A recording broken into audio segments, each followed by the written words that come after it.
What is chemical pregnancy? Now, majority of women are not even aware, or they don't even know that they just had a chemical pregnancy. My name is Esther Francis. I'm a registered nurse by profession. Please don't forget to hit the plus button, drop your questions in the comment section, and watch this video from the beginning to the end because you're going to benefit and gain from it. Now, listen, when we talk about chemical pregnancy, some of you don't even know that you just had a chemical pregnancy, because sometimes you might not even be aware, and the next thing your menses will start coming out, or you start thinking, oh, that's my menses. Listen, you just miscarried the baby unknown to you. Now, listen, chemical pregnancy is a pregnancy that you can carry for more than 5 weeks, highest 7 weeks. 5 weeks, majorly it can't exceed 5 weeks, and the woman is going to have a miscarriage. Now, what are the causes of this chemical pregnancy? Now, one of the causes is chromosomal abnormalities and other signs, other things that can actually be a contributing factor.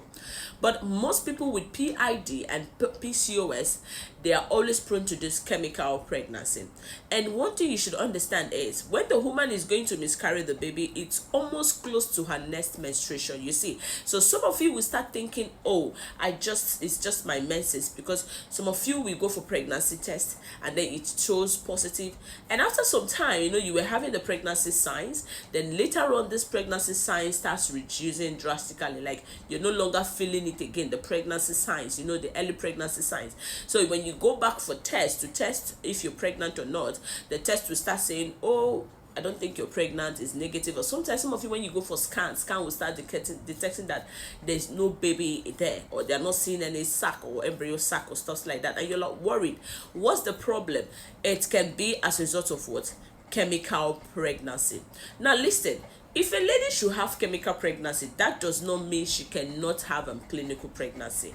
Do you understand me? The only thing there is that some people can have this chemical pregnancy repeatedly, okay? It's possible. So please understand that there is chemical pregnancy, of which some of you are not even aware that you just miscarried the baby.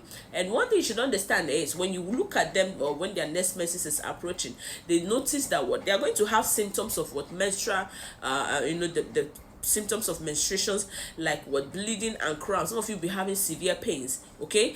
One thing you should understand is, when you have this chemical pregnancy, and then the pregnancy, your menses comes out again, which is you just miscarry the baby, you notice that the pregnancy, the menses becomes heavy with some clotted bloods, okay?